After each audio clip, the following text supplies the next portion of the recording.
Oh, there you are. We heard it. I have to press the OK. Yes.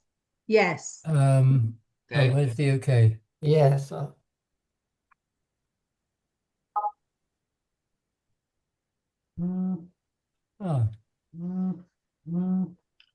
I'm not sure where the okay is, but They've got the tick up in the corner. oh, up there.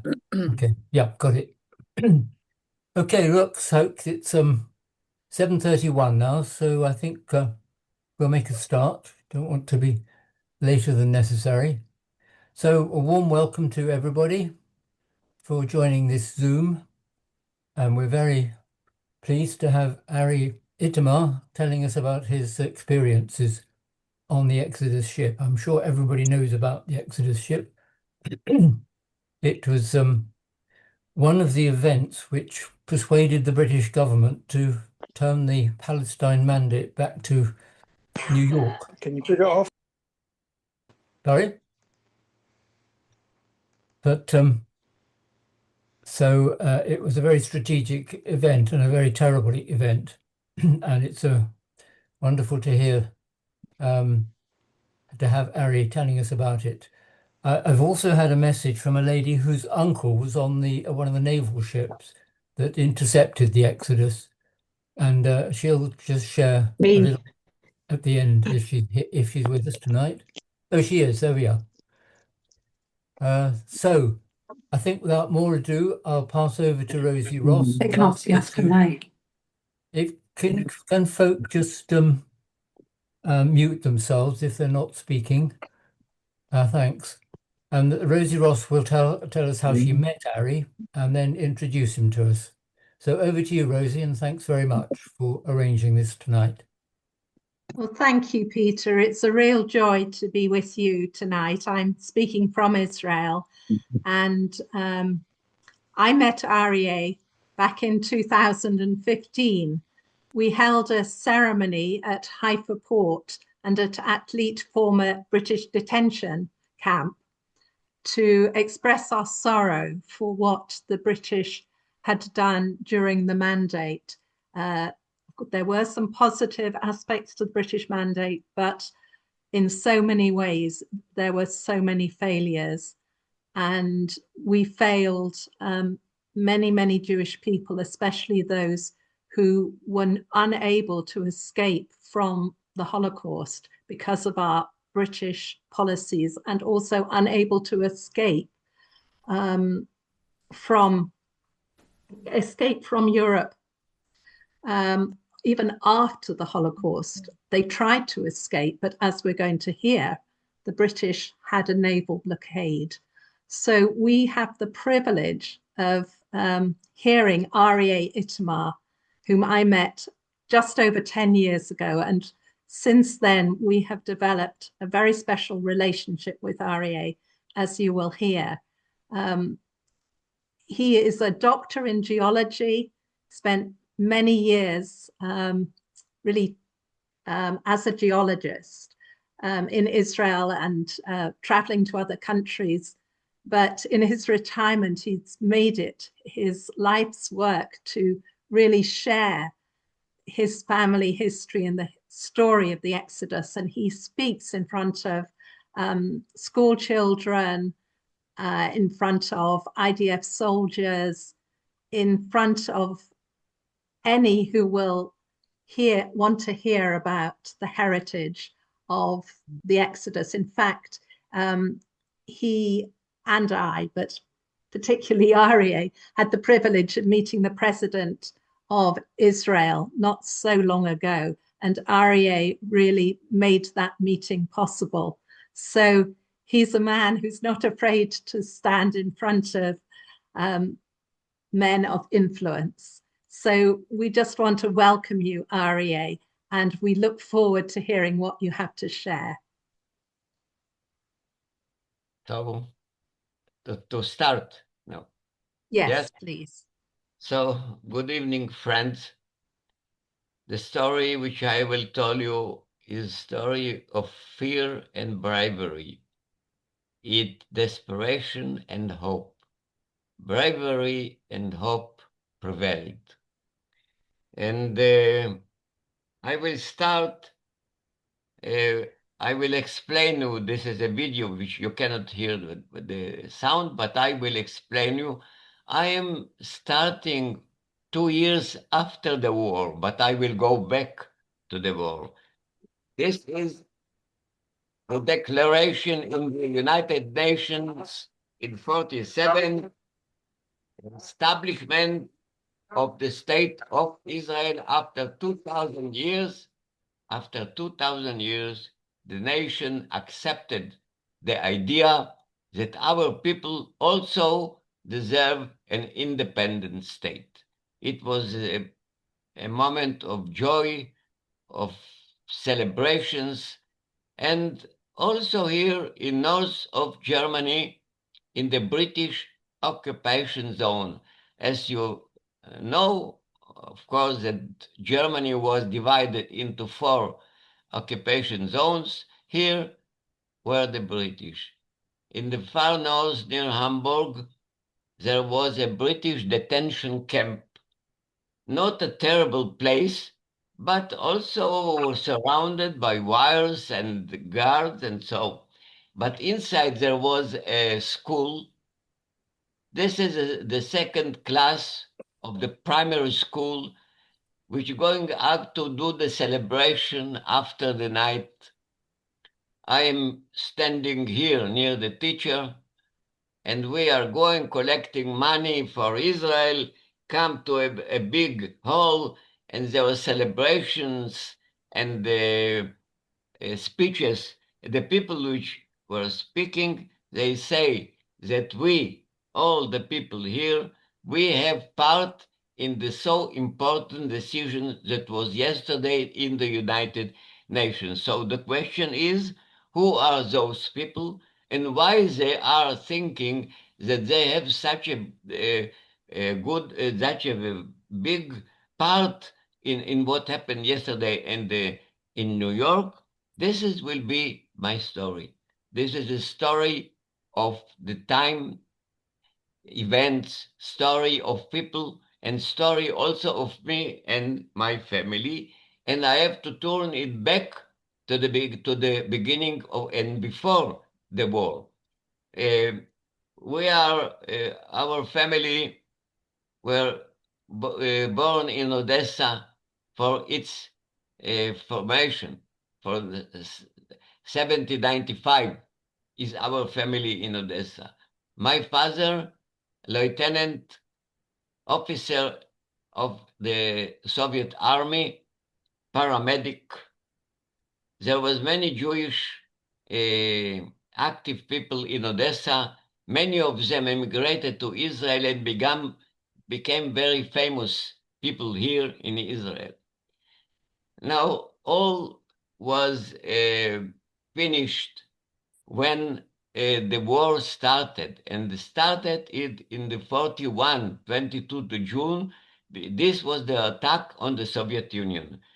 2 years was the war started before 2 years in the Western Europe, and all the German forces were enter all the big capitals, Brussels and Paris and so on. Well, England stand against the Nazis. It is because of one of your big leaders, Churchill. And so the war started. My father was on the front, and he died on the fight near Moscow. My mother was mobilized to other missions, and my grandmother remained with me in the city of Odessa. She managed to push me in the last train, which escaped the siege, because the Odessa was besieged by the Romanian forces, allies of the Nazis. And all we escaped to Central Asia, and we lived there several years. My mother was a widow, of course. There were many refugees from Poland. she, in the factory, which she was a bookkeeper, she recognized a refugee Jewish men from Poland. They are married. I have a sister. And when the war was finished, we have to think what is going Glales. Here I show the map of escape of me and my grandmother from Odessa, first near to Moscow and then to the Central Asia to Tajikistan. So after the war, after when this is the Victory Day, this is the Admiral Dennis is signing of the surrender. The English American forces, the Soviet Union, and also many fathers, no, this is not mine, are coming back from the front and making for their children a uniform, a small uniform. And I remember one such a boy come to me and say, my father he's coming back, your will not, never be again. I was very sad and very angry, but also our leader, Ben Gurion, was sad. He said, third part of our nation is finished, so how can we be happy with the victory? But time is going on. My stepfather was Zionist. He decided, he said, we have no place anymore in these areas. We have to go back to Israel. But it is very difficult because the mandate, the British mandate, the government do not give Jewish people to enter Israel. And also we have to do some thousands of kilometers uh, from Central Asia to first to Poland, because the Soviet government agreed that refugees will return to their homeland, like Poland or Romania, but from Poland we wanted to go to Germany, to the American part, where there are the displaced persons camps in which we have to wait until we have the command to go ahead to, to the Mediterranean. This operation of 1,000 kilometers were done by 600 wonderful persons. They were part of ghetto fighters, partisans, camp survivors, Israeli military activities, which come here from Israel, and soldiers of the Jewish Brigade of the British Army. And they organized long convoys from Central Asia and Soviet Union to Poland and to Germany. It was a big, big operation, and we have done it by a train, cargo train, and I have a personal problem because I have not any document of adaptation, and I am a Soviet citizen, 7 years old, but Soviet citizens. So my stepfather joined this escape movement, and they made for me a fabricated passport in which I am younger 2 years from my real age as a son of my stepfather. And then we all boarded a cargo train and started the big, long um, uh, travel from Central Asia to first to Poland and then to Germany. I will show you the map of this operation. It is almost unbelievable. It's in Hebrew, but you see it is Central Asia, Siberia, and other parts and all. So, and then we have to go to Central Europe. This is Poland, first to Poland, and then to Czechoslovakia, down to Czechoslovakia, Austria, and then the displaced camp in Germany. This, our part of the travel is here on this map. Now, this travel, the first part until we reached the Volga was pastoral because there was no war. It is Asia. There's desert, old cities, a lake, but it was only one special event. Then people which every morning run to take hot water from the locomotive. One day the trains not waited for them and started to move, and the people were very uh, anxious. What will happen? But finally, they come back with a half cargo train full with coal, and all their faces were blackened. So we reached finally Germany displaced camp. Here some photos of the big travel. I was sitting near the window to look at the beautiful view, which was on the first part was very calm and nice. But it happened when we reached the Volga near Stalingrad, and then we can see the terrible view of the war. Here I show you the coal. With one day we were stopping in a nowhere, and the train with the coal arrived, and in the among the coal was all the person which we lost them for several days. Now, when we reached the Volga, we started to see terrible sights: war, ruined cities, burned villages, people with torn clothes which they do not know what to do with themselves. And especially when we reached the Polish-Soviet border, with some of the children, we come out to see what happened, and I find toys abounded, and I ask where are the people? It was very difficult. So we continue our travel now by foot from the north of Poland to the Czech border in Czechoslovakia.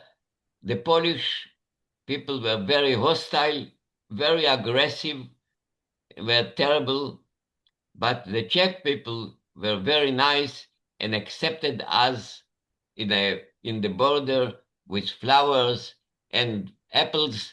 And this I say, all our people, look, people, don't be paranoid. Don't think that everybody is against us. It is not now, and I will speak about this later. And it was also in that times, in that beautiful um, town, we have the beautiful acceptance with flowers and apples, in contrast to what we have experienced by the Polish people in Poland. So in Czechoslovakia, we boarded a train, a normal train, and finally we arrived at the border with Germany to stay in this place. And the view was like this. This was the Hitler um, nest, eagle nest, it was called, before, at the time of the war. And behind this was the displaced camp, which we stayed there for just a small episode. When we crossed the border, some friendly American soldiers take us the children on their hand and give us candies. So, but the soldier will take me. I tried to whip his face because he was black. I do not know for this moment the people which other skin. So people laughed. It was a joke, and we come to this camp. This camp was very organized. There was everything. The living was not so easy but there was children garden, political parties, police, theater, schools, and everything. For instance, I was mobilized to youth movement. There was also Shabbat, Saturday evening celebrations, festivals, and also a school. I sitting here behind the first class. I started to study 2 years later than my age, and this was a small episode before I going to the Exodus was that in addition to youth movement and to the school, for the school, the teacher uh, taught us Hebrew, and after 2 months, she forbid to speak any other language, only Hebrew. Therefore, I know Hebrew before I arrived here in Israel. One of the entertainments, we have a small gang of young children, which we go to the German villages to frighten the German because there was rumors that units from Israel are coming. They are hunting Nazi criminals and execute them in the forest. So German was afraid, and we go into the pubs and take beer and we do not pay. And one day we also discovered near the railway station a tunnel, a, not tunnel, I don't, a cave or small big room underground with some uh, phone, telephone, and other devices, electronic devices. When we played this, when we come to the camp, we realized that we make a damage to all the train transport of the southern of Germany. So we have punishment not to go anymore out of the camp and also be at home 2 weeks. But for me, it was very short punishment because one night we were started, and in the middle of the room was a white sheet and a photographer standing and making photos. And I asked what is for. They told me this is the false document of Greek uh, refugees which returning to Greece. It is because of the British intelligence that we cannot be feel by ourselves open to say we are going to Israel. So we are Greek, and in any of these points of observation, which was full in Europe at that time, we are traveling by American military trucks. We have to go down, and every place the guard is calling our Greek names. I have never remember, but the leaders of the escape movement, which guide us, they have other passports. They have dollars, American cigarettes, and alcohol. And when such a guard has done problems, they give him this kind of passport, and it works beautiful. And we reach France. I will show you. It is a small video. I will explain you what is going on. The tiny office in Paris. This is all our convoys, which are moving from Germany down to the Mediterranean coast in France. And when we arrived in France, we have to wait in a small ranch before the Mediterranean for a few days. And why? Because our leader, Ben Gurion, was at that time in New York, and he bought a ship which was some kind, you see here down, like a luxury like an entertainment, moving in a bay or in a river, not on the open sea. And it was designed for 400 or 500 people. Ben-Gurion organized young Jewish American youths which were in the Navy in the war, and they reconstructed the ship and make it capable to have more than 4,000. Now they crossed the Atlantic into the Mediterranean, and the British Navy was chasing them, and it was very difficult until the French government gave them a small port to bring the people to board and to escape immediately by night.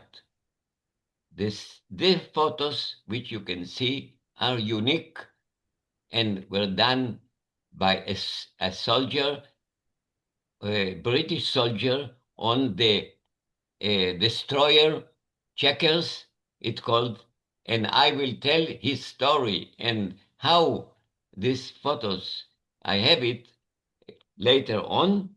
Now we just arrived at the Mediterranean in the morning. The ship managed to escape with much difficulties at the night, and in the morning when we awake, we have seen the ship in the open sea, but with one British uh, a navy ship waiting for us. By our travel to Israel, every day another ship, 1, 2, 3, 4. And when we arrived near the shores of Palestine, there were 6 destroyers and 1 supply ship. The big British Navy surrounded our ship, and everybody was prepared that there is going to be a fight. Some of the characters on these are some of the American sailors, Jewish. This was a priest, evangelist, a Protestant priest from America, which have a very important testimony before the commission, which was here in Israel, which has to decide the future of this country, that the separation between Jewish and Arab state. His evidence was a very, very critical for the favor of establishing a Jewish state. Another, the Colonel Yossi Harel, he was the commander of all this operation. His deputy, he was responsible. There was a beautiful group on the Exodus. It is called Exodus, not only Holocaust survivor, but 40 young people from North Africa, from Morocco, Tunis, and Algeria. He was their commander. This was Rosman, the leader of us, of the refugees, the Holocaust survivors. He was our speaker. And the most pictorial person was the captain of the ship, Yitzhak Aharonovich, or we called him Ike. We call him Ike, and you see he has a cigarette, and here is written no smoking. So this is the character. In the first years of after the independence, there was a performance which was designed. There was American movie called I Like Mike. So we make people here make a movie which is called I Like Ike, because he was a very, very special person. So we traveled on the sea, along the sea, and we come close to the shore of the Mediterranean. You can see here the photos of the people, and now you can see a very dramatic photo when we are, when we, just a moment, when we rising the flag, singing our hymn, and putting down the fabricated flag of Honduras, which was bought by money in United States. And all those photos is again the photos of a British soldier named Tom Dale. I will mention him a little bit later in more details. So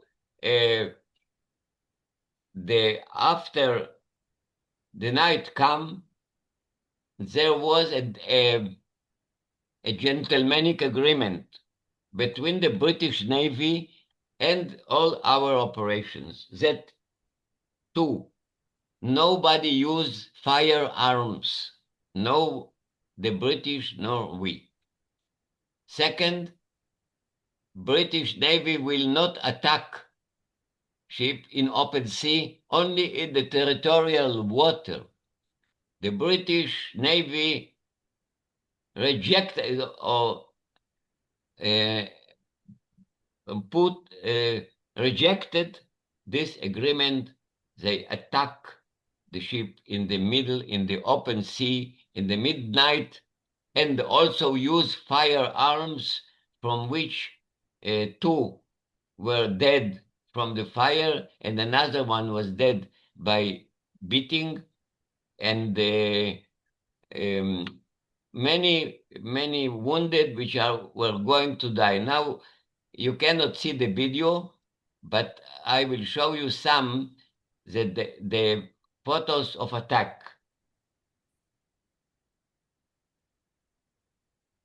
You see the people are running, rushing on the deck,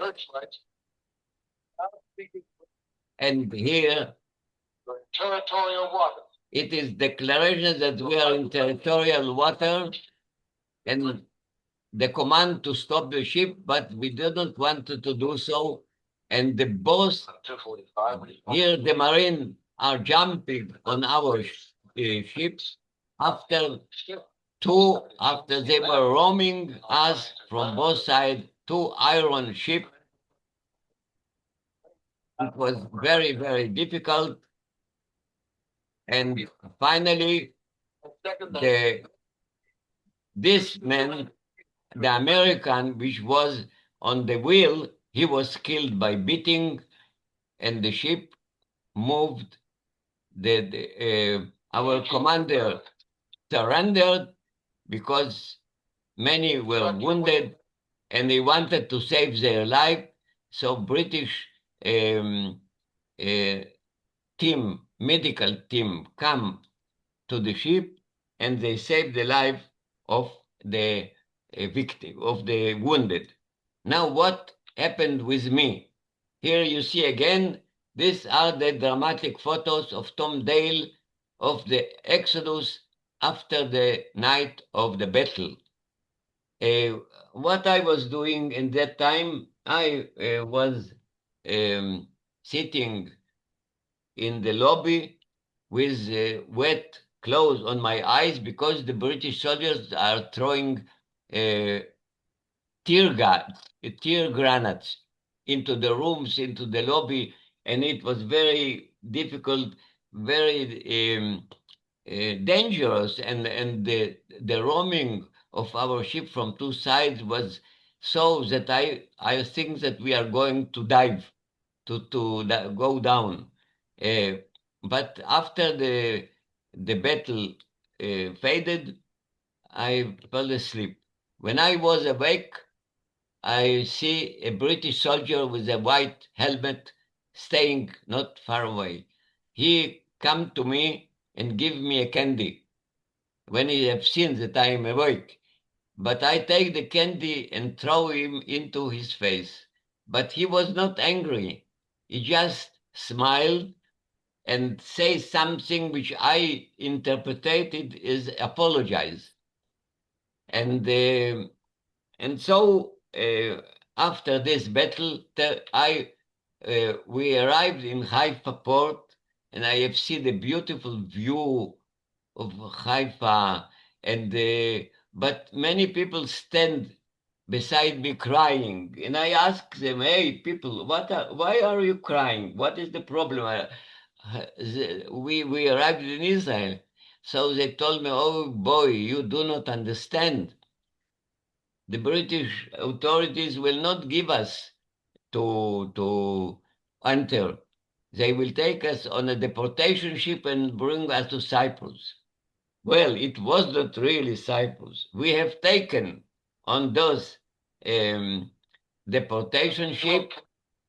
This is the United Nations Committee come to Haifa and have seen all the pictures of the Exodus, and one of them said, "This is the evidence that the Jewish people deserve their state," and this is the price and his testimony before the committee. Now we have taken out from our ship and put on 3 deportation ship. The conditions were terrible. You see people lying. It is a very hot July on the Mediterranean with the iron ship. It was very, very difficult. I began to be ill with a very bad illness. I was going to die. But I survived because now the ship take westward, not to Cyprus, not north. And when our people ask the British commander, say, "We are going back to France. This is the command of our government." This was the 3rd mistake which the British government has done. Because if they would brought us to Cyprus, then after 2-3 weeks, everything was finished. But to go back to Europe, then all the international media was around, and reportage to movie news has been transmitted, and so all over the world people started to know what is Exodus, what are the people of Exodus, and what the British government is doing to us. Then when we arrived when we arrived in the French coast, there was a psychological fighting. The British authorities told us to go down. We refused. The French sent delegations and told us, "Look, if you go down, we shall give you citizenship, we shall give you work, accommodation, but in one condition: you are going down by your own will, not by violence from the British soldiers." So almost nobody, about 20 ill people go down. We refused. And then your foreign minister, Mr. Bevin, do his biggest mistake. And he announced, "Okay, you do not want to go in France?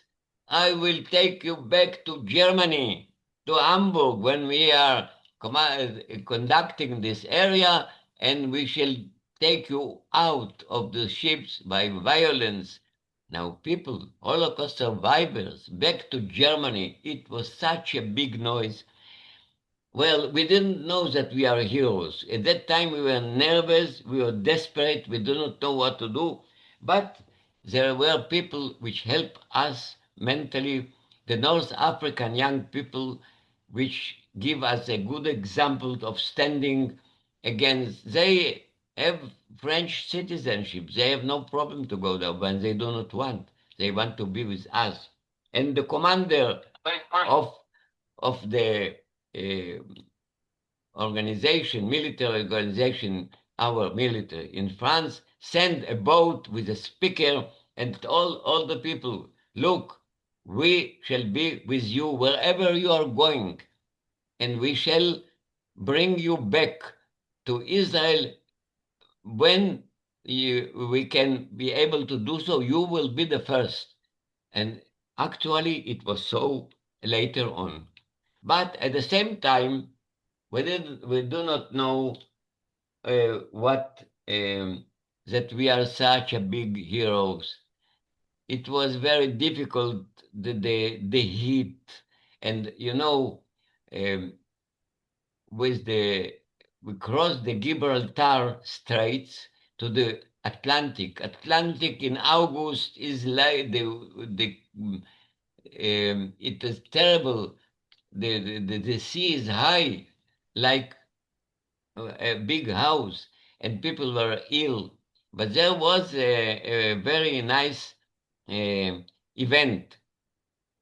Sometimes, some days, person says that they are teachers of Hebrew, and they bring some of us children up to the upper deck and make for us a Hebrew lesson. I remember in my turn, we have to stay in the two rows. Everybody has his paper, his pencil. He put his paper on the back of his friend and begin to write. Now, what the British soldiers which guarded us were uh, surprised and were speaking with admiration and say, oh, such a nation with such children, we cannot conquer them, we cannot defeat them. But as I thought, we didn't know that time that we are heroes, and we come back to Germany, to the detention camp, which I have shown you in the beginning, and uh, we were taken by violence down from the ships to a train which was closed by a net.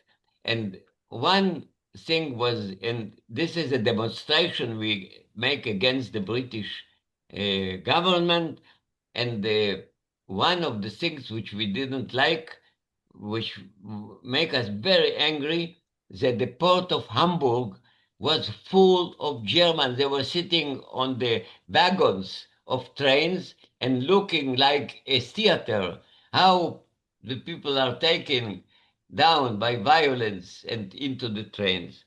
So we have been brought to the detention camp.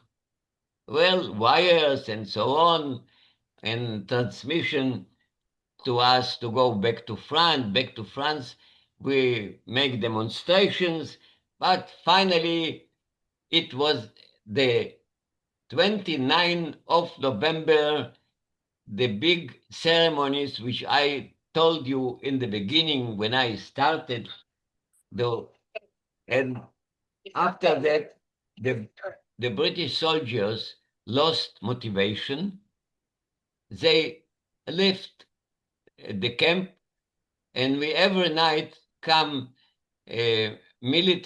British military ambulances stolen from the British army, and they pushed us 10, 12 people in any such a car, and we drive all the way back to France, and then by a normal ship, a luxury ship, to Israel. I have another false document as a Polish tourist.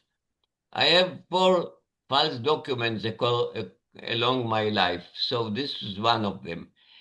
And with these documents, we arrived again in Haifa port, and uh, there was war, the independence war started.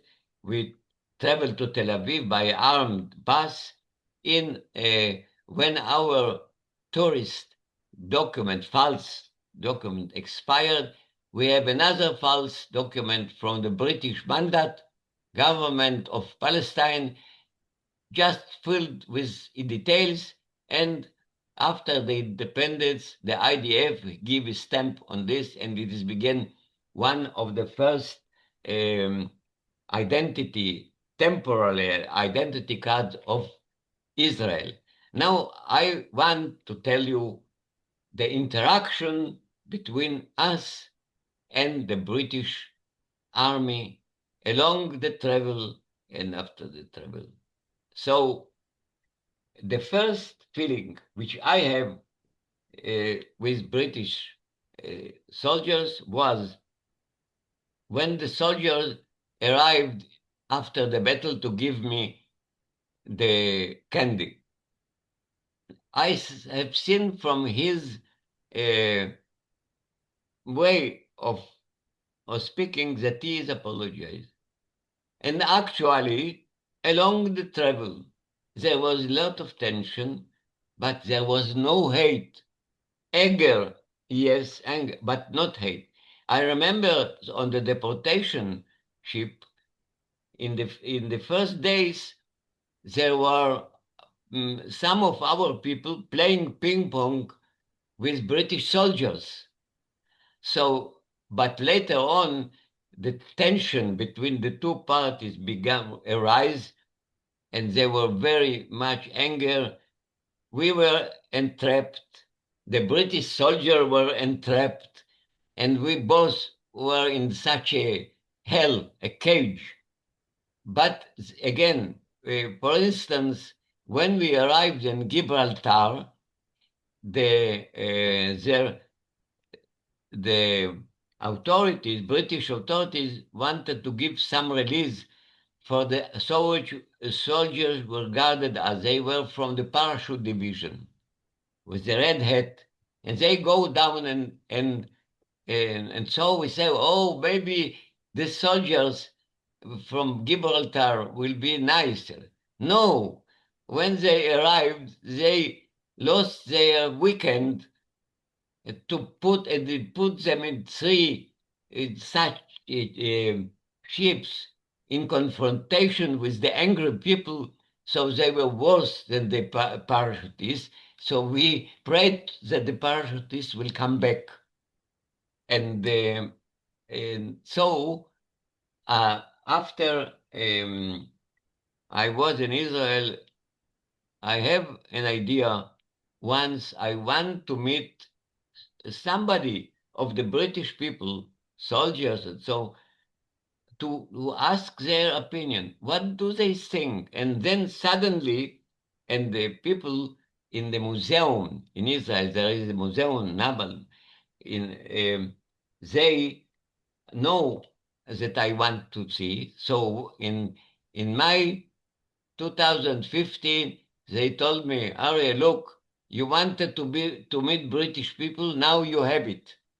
Rosie Ross and Verity and all other people from the organization repairing the bridge are organizing on the Deck of Tours in the Haifa port a session meeting between all the people which were traveling on the ships, which is called not emigration, Ahapala in Hebrew, meeting with British friends from the organization which wanted to repair the breach between British and Jewish people in Israel. So we come. One of the people you see here, I will come back to this because I want to show you. One of the people which was speaking was the Colonel Richard Kemp, and he read two letters from two stories. One of them was Tom Dale, which expressed his regret for being participated um, in the actions against the emigrant ships and including his exodus. And by Verity, which lived not far away from today, she discovered where Tom Dale is living. And when we were invited, a group of Israelis, back to visit England, one of the one of the first things was I wanted to see Tom Dale. And we arrived at Tom Dale. I'm sorry that it is impossible to see the video, but our meeting was very excited.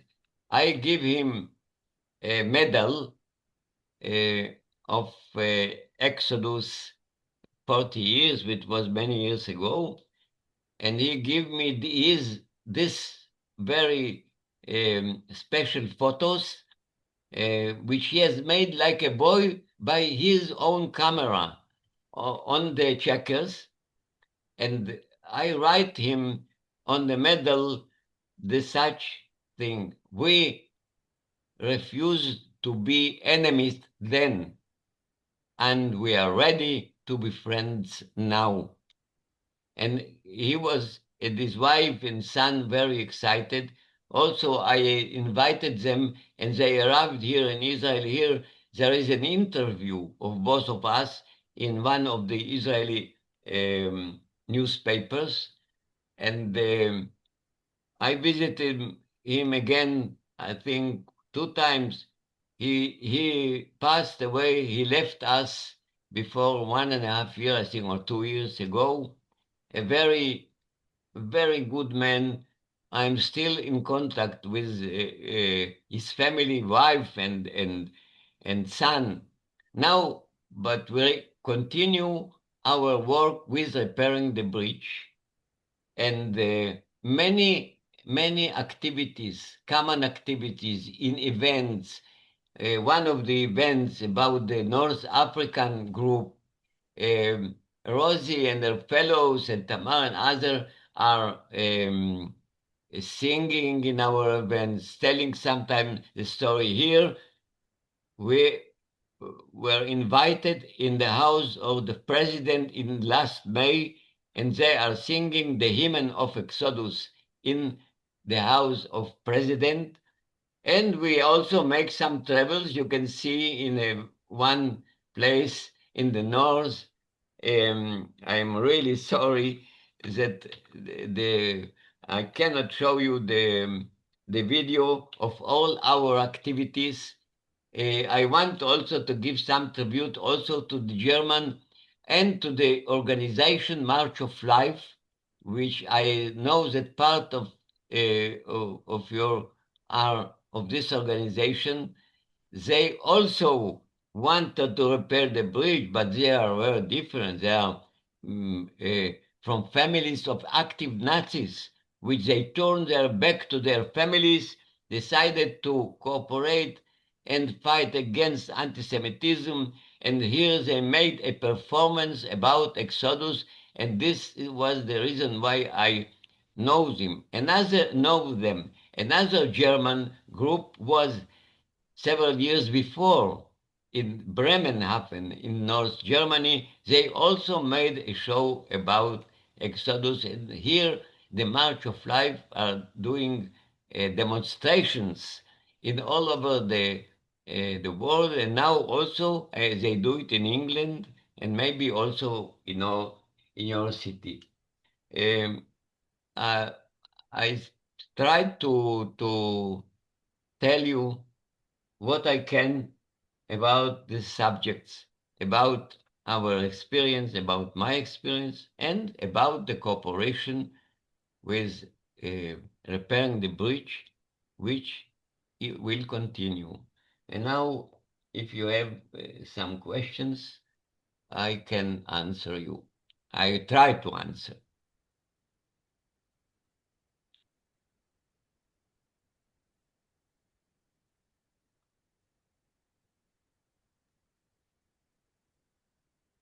Thank you, Arie. I think probably the best thing is to put the questions in the chat box. But before Arie replies, maybe Verity, you could just share your side of the story with your uncle's connection with Arie. Rosie, can you tell me again slow, because I was not... Okay. So Arie, now Verity is going to say some words. She is here on the Zoom meeting. And then others will ask questions, but the questions will be written in the chat so you can Okay. read them. You want that I will open The chat the chat? and when Yeah, there is something. I will try to do it by my phone because I do not want to change the slide. So, Yeah. but I have nothing written. Okay. Rosie, I could you? will repeat any questions, Arie. Can you Yes. hear me okay? Okay. Before Arie replies to the questions, can we just hear from Verity first, and then we can put the two together? That's all right? Just Good, e Arie. good evening, everyone. I don't know if you can see me because the screen is still shared. Yes, we can see you. Yes, oh, good. Yeah. My journey has been quite an interesting one, in that I first went to Israel nearly 50 years ago, and in 1987 I was a violinist in the kibbutz chamber orchestra, and it was the first time I met Holocaust survivors, and the first time that I'd heard about the British mandate, and this made a really deep impression. When I got back to the UK in the summer of '88, it just so happened the first book I read was Leon Uris, the Exodus book, which is sort of fictional, but it's based on the true story. And I remember being so deeply sad and cried even, thinking, how on earth could we have done such a thing to these Jewish people? And obviously, having now had a lot of friends in Israel, it's affected me really deeply. Now I have my father's brother, who sadly died in the year 2000. My uncle Douglas, we knew that he'd been in the Navy during the war and after the war, and that he'd been in the Mediterranean, but we didn't know any details until 2014. One of my cousins sent me his service certificate, and I took it down to Portsmouth to the Naval library down there, and the librarian sort of deciphered all the different abbreviations that this document contained, and I then cross-referenced it with various textbooks and found that my uncle was actually on HMS Checkers and would have been there when it intercepted the Exodus ship, along with two other destroyers and about four other naval ships. So this kind of brought this history to life even further, very close to home, and I sort of felt kind of involved in this. Now, I must just say that in 1989, I'd actually got to know Rosie. Things are very connected in this world.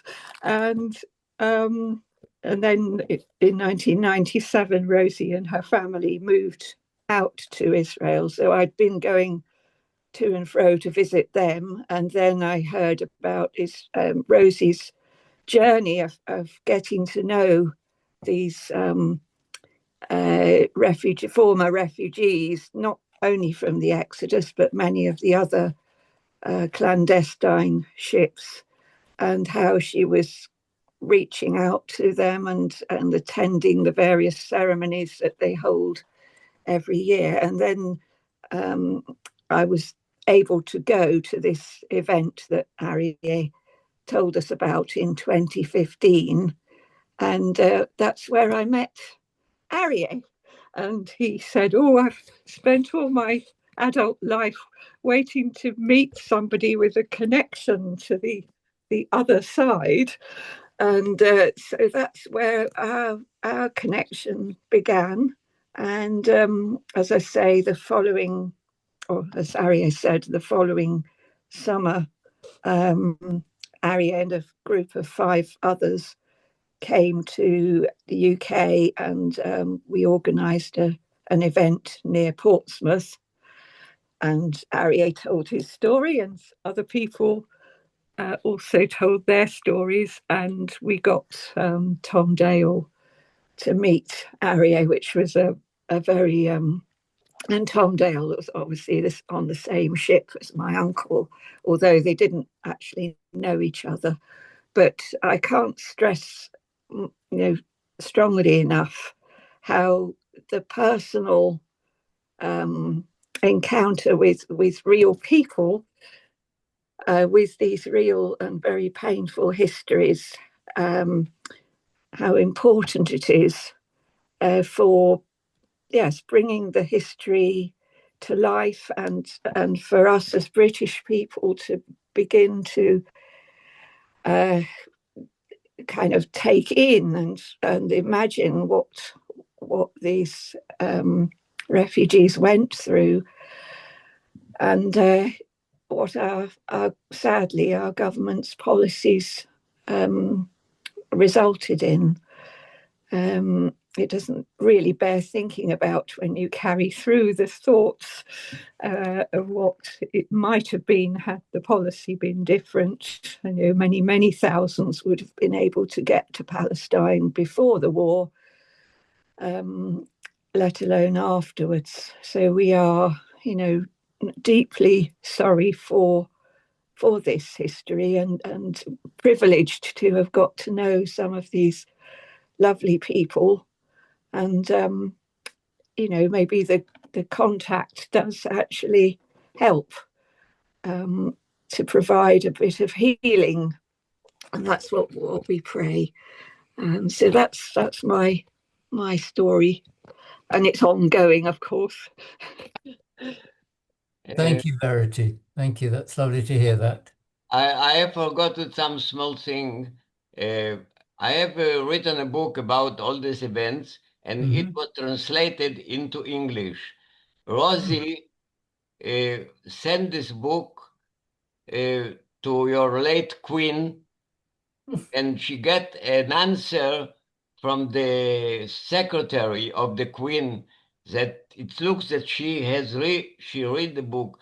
And in this book, I express the subject that there was tension, but there was no hate between us and the British soldiers.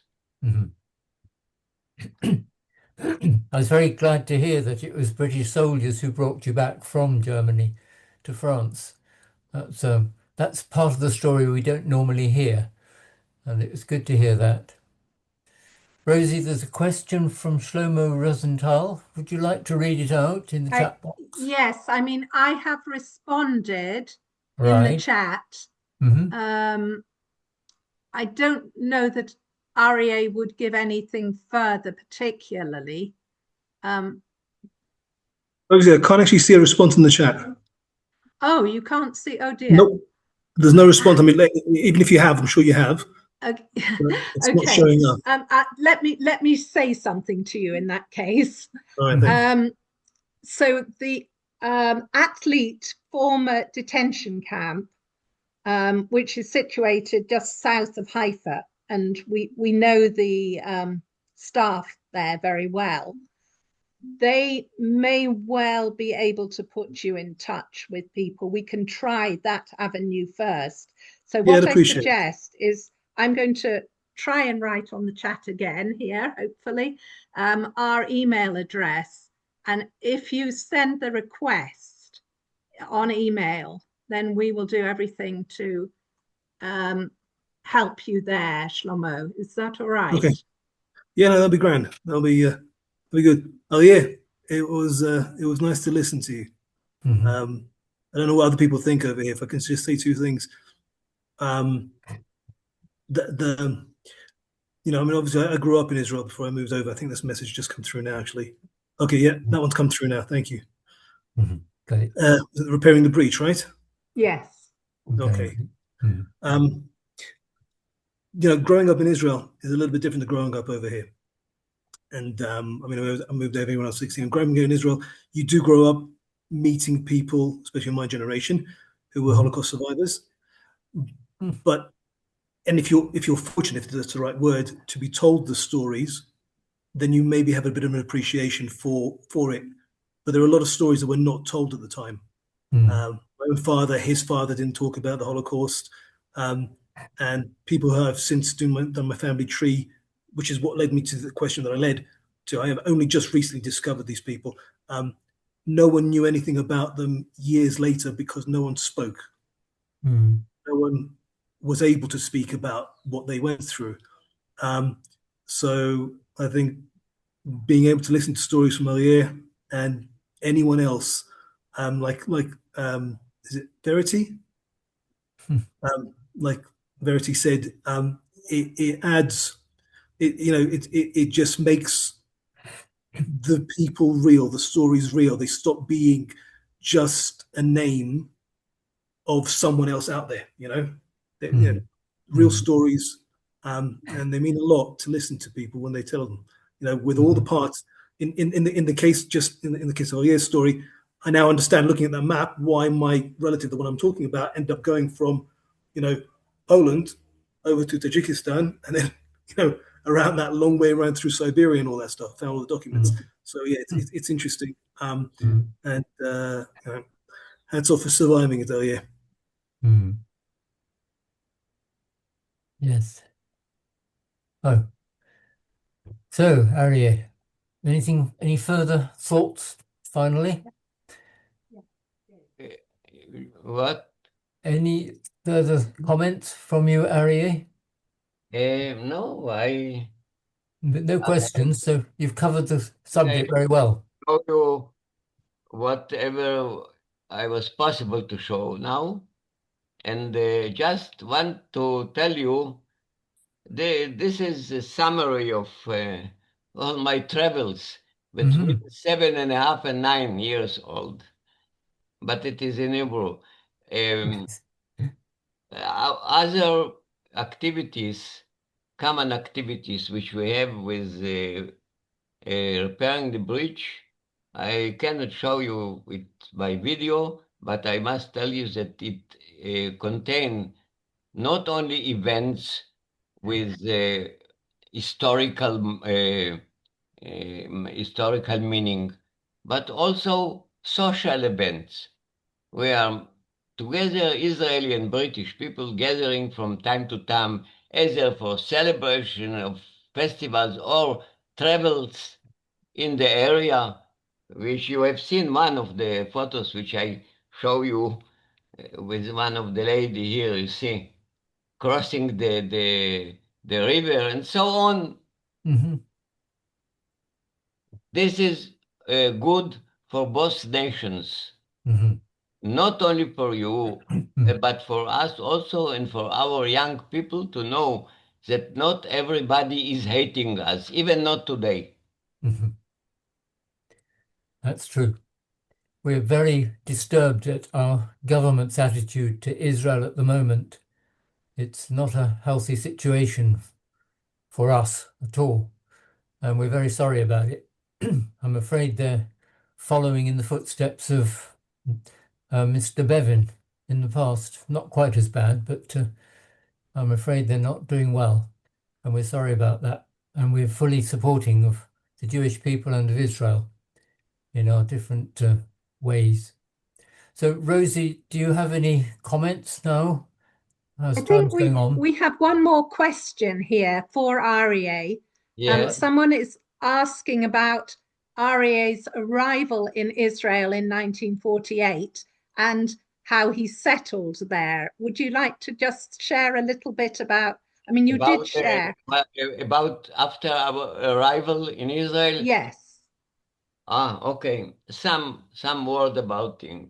First, we arrived which still it was under the mandate with false documents. But after several months, it was finished. We lived in Tel Aviv, and Tel Aviv, not far away from the border with Jaffa. And Jaffa was under the control of Arab militias, and they were shooting into Tel Aviv. It was dangerous in that area when I was living. It was very dangerous to go out to the street because the sniper was sitting on the mosque and targeting everybody which was. But months before the declaration of independence, our military forces take control over Jaffa and the shooting stopped. Now, at the day of the independence declaration, it was Friday afternoon. It was a museum, a small museum of Tel Aviv, and the streets were crowded. I cannot imagine. We go out, our family, to the square near our house, which was not exactly the place of the declaration, but there was somebody which has a balcony, and he put his radio on the balcony, and he transmitted for all the people the declaration of Ben Gurion, and there was a big enthusiasm, and people were shouting and singing and dancing and so on. But the euphoria was very short because on the next morning, Saturday, the Egyptian Air Force bombed Tel Aviv, and we have to go down to the shelters. And this war was lasted 1.5 years, many victims, 5,000 from a population of 500,000. It's about 1% of the population. And the Jerusalem was under siege. So near my house, there was a cinema which was rented by the government as to be the first parliament. You cannot imagine how hundreds, thousands of people arrived every morning to see the new Jewish parliament after 2,000 years and to touch the ministers, to have their signature. We children, we are running after all the representative members to ask their signature. It was something very exciting. Wonderful. That's amazing.